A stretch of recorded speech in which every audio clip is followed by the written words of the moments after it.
Hi. It's a woggy.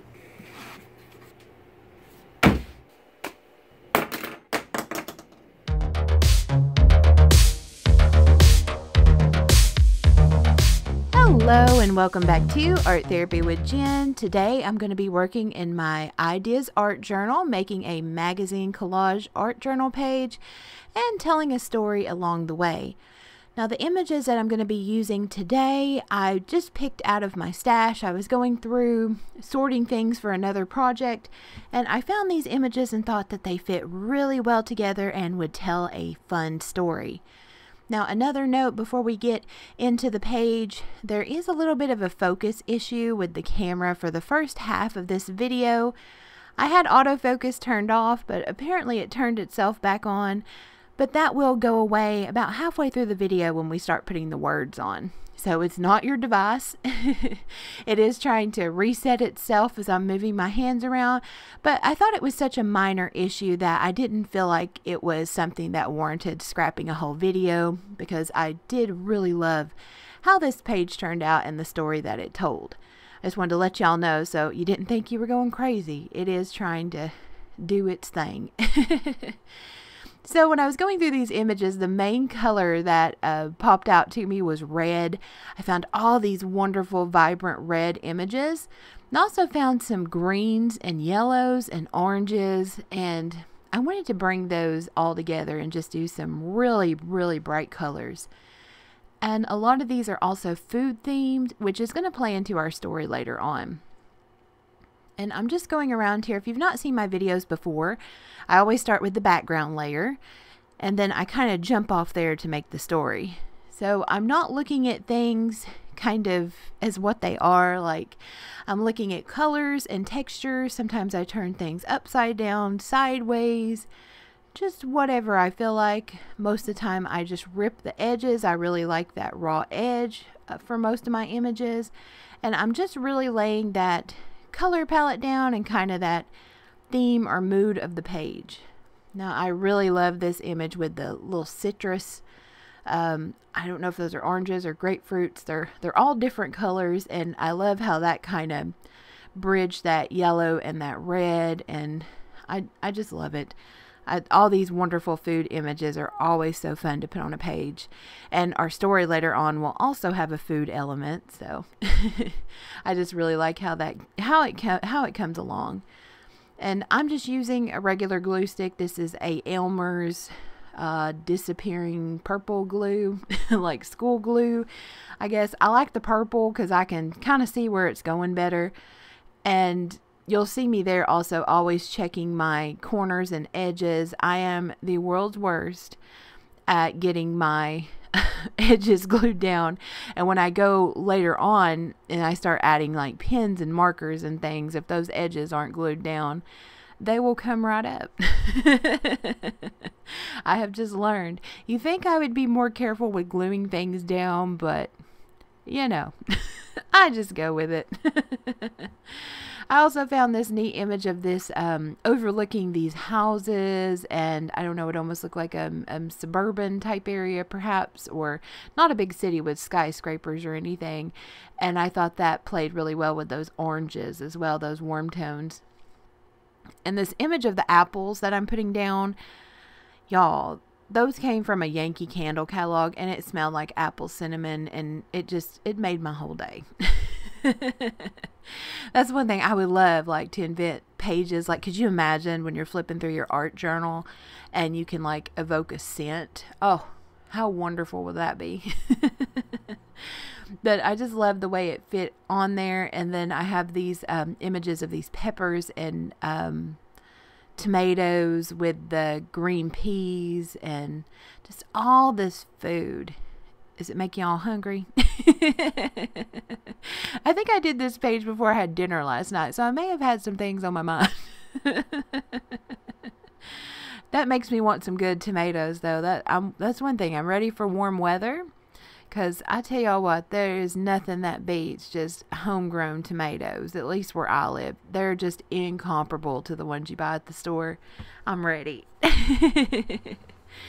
And again, I'm just playing around there. And for the background too, a lot of times I like to have an image on both pages. So I'll take a picture and I'll rip it in half. You'll see me do there. And I'll put part on one page and part on the other page. And in my little mind and in my eye, it just draws your eye around it, and it just keeps that color in balance. I don't know, there's probably a technical term for that, but it's what I enjoy doing, and it works for me. And I just love that we have these red food images of the cranberries, the apples, the cherries, then we have the citrus. I mean, you can almost smell it, right? You almost can. Gosh, that makes me want to get a big old bag of cherries. I don't know why I'm hungry, y'all. I had breakfast not too awful long ago, and I had some strawberries and bananas on my cereal, so... But anyway, I had a little white spot there, and I was trying to figure out exactly what I wanted to go there. And I just lay stuff down. I'm like, maybe, no. And I found this little image with tea leaves, and it tied in with that green plant in the background, and I was digging it, so I pasted it on there. So let's take a look at the background. This is what we got. This will act as the base of our story, and we have all these, you know, in my mind, these are, you know, a farmer's market in this town, or just, you know, evokes that type of feeling. And now we're going to add our cast of characters, if you will, and our focal elements. So I found this dog, and I just love him. Like, I can just tell he's a good boy. You know, he's a really good boy.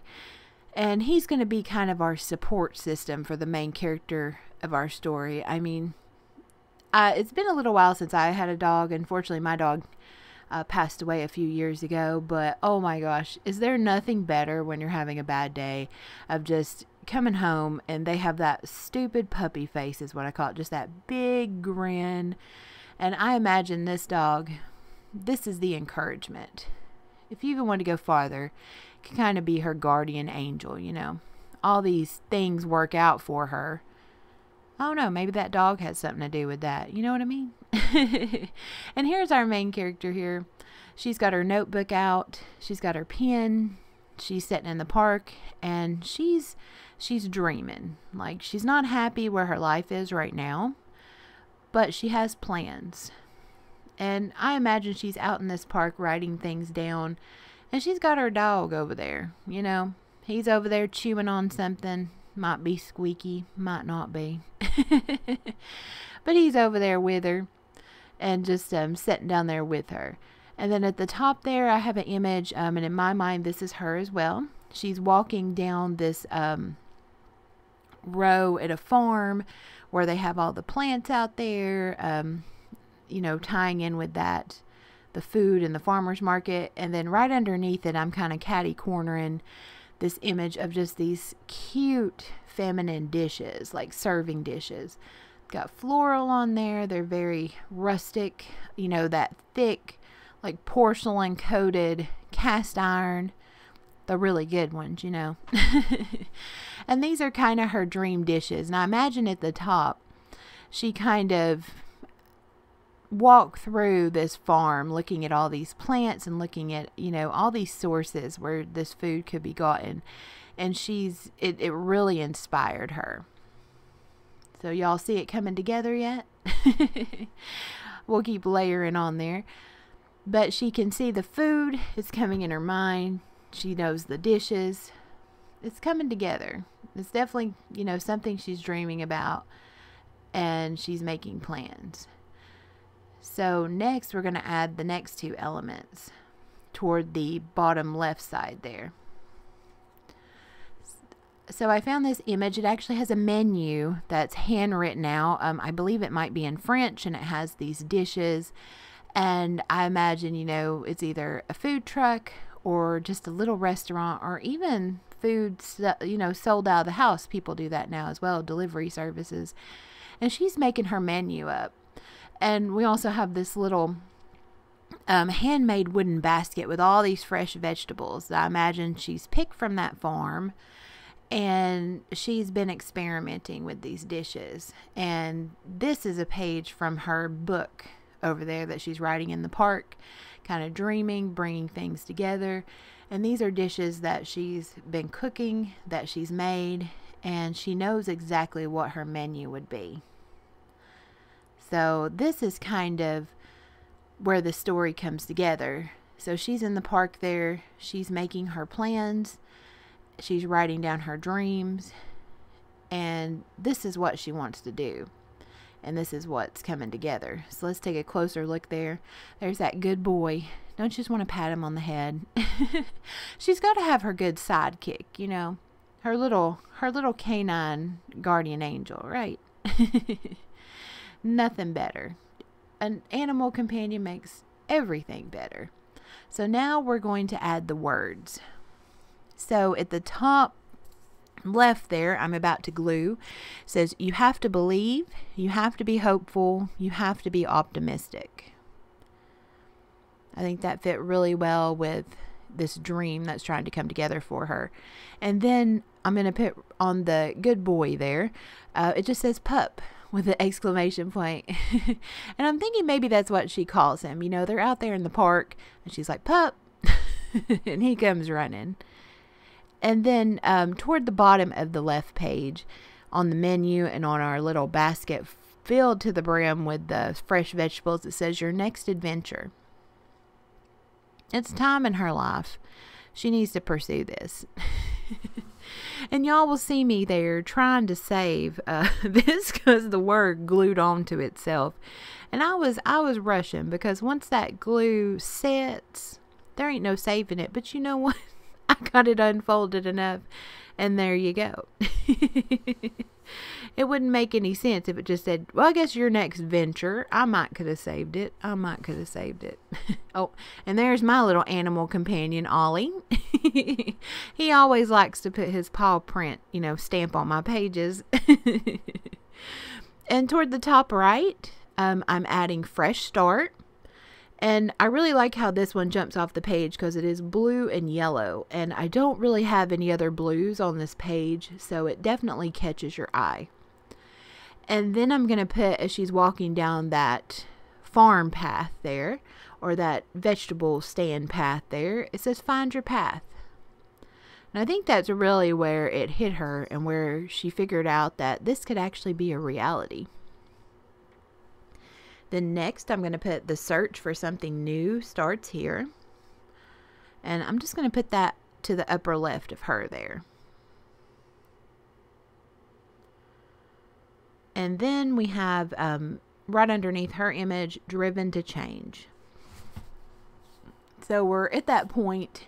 We kind of see this process here. She had this idea, I want to do this, but it really didn't seem like a reality. And then the more she got into it, it's like, hey, this thing might actually be possible. I might could be doing this. And, you know, encouraged the whole way by that big old dog smile, right? And let's take a close-up look here as we kind of set that narrative for the story. Now, I did want to add a few more things, so I'm going to break out some whiteout, some Sharpie, and some gel pen here in a bit. And I have that gap in between where the spine is, and I just am going to fill that in with black. I just think it looks a little better when I do that with a Sharpie. And then I'm going to go around and do the edges as well. And I'm left-handed, so y'all will see me rotate that book all around. It's just easier. It's just easier. And sometimes I do this with black paint, but when I don't feel like waiting for things to dry and etc., I just break out the Sharpie. You can do a lot with a Sharpie. And that just gives it a nice frame to it. So now I'm going to break out my whiteout. I have like 3 or 4 of them there because I can't for the life of me remember which one works. And then this is where this story comes along. So we're actually going to do like a little path with arrows. And this is kind of almost like an excerpt, like a Venn diagram from her story. Or not a Venn diagram, but almost like a treasure map. Forgot the Venn diagram is the one that has the overlapping circles. It's been a while. But we're doing like arrows and things. So it started at the you have to believe, you have to be hopeful, you have to be optimistic. And then we did a little path to where she's walking through the farm. And then we did a little path where it's her making plans there in the park. And then we went to the menu where we actually have something tangible. And then we have a little heart for the dog. So it just shows it's like this plan, and it's just dotted lines, you know, akin to a cartoon treasure map. Like, this is the path she took, and these were the big significant moments. And it's like a visual representation of what would actually be in her notebook or journal there, that she's writing all these things down and gathering information. And now I'm just taking the white out, and I'm just doing a little dotted border all the way around, just because I felt like it. Just to add something a little, just a little something. I don't know. And now I'm going through my jar of gel pens, and I'm trying to find a black gel pen that wants to work for me. And I have this one I've talked about before. It's just from the dollar store. It's a menace to left-handers. It takes probably 10 or 15 minutes to dry, which if you're wanting to smudge things out is great.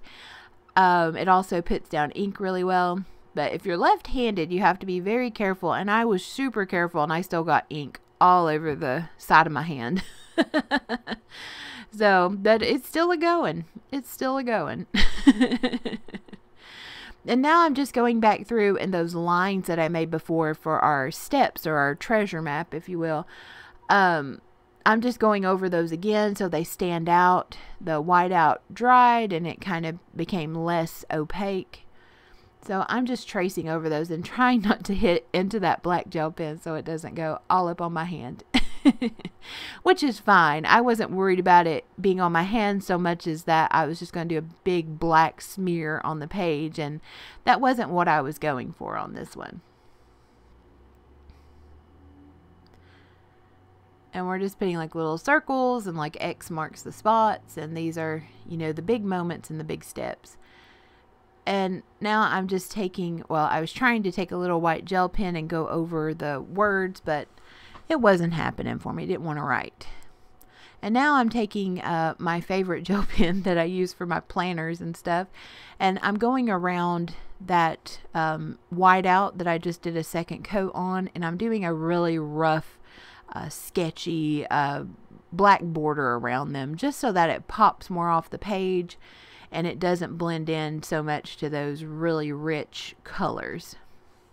And what is this pen actually? I'm in love with this thing. I've been using it for a long time. Pentel Energel. I don't know. Found it at Walmart. Love it. That's what I use them to do my planners and everything else. And since that whiteout was dry enough, I felt okay with it. I didn't want to gum up my pen, but I really liked the outline that made. And also, as I was looking at the page, I really like this. So, like, she's there thinking in black and white. And these dreams are her bright colors around here. Oh, and also, I'm taking, what is that thing called? Posca. Posca pen. That it barely writes, but I wanted to put, like a highlighted, smudged out white border around that menu there, because that is our star item. That is the, like, bing, like all this work happened, and she's got that menu there. And then I'm just going around with a Sharpie and I'm adding lines, because I wanted it to kind of think of it as kind of, her notebook has the line paper like school paper, right? So I just went around and added that just for that element. But like I was saying, this is her dream. So she's in black and white, and the more she gets it together, it becomes these bright, wonderful colors, and it becomes real, if that makes sense. And then I just went around and I'm circling her walking in the fields in the farm, because that's really, really where this distant dream became a reality. So let's take one final look at the page. I'm really happy how it turned out. I think it's, you know, a story and a message that can resonate with a lot of us, myself included. One day, not food, but, you know, something that I'm very passionate about. I would love to be able to do full time. But anyway, thank y'all so much. I hope y'all enjoyed the page and the video. And I hope y'all have a fabulous day. And I will see y'all in the next art video. Bye, guys.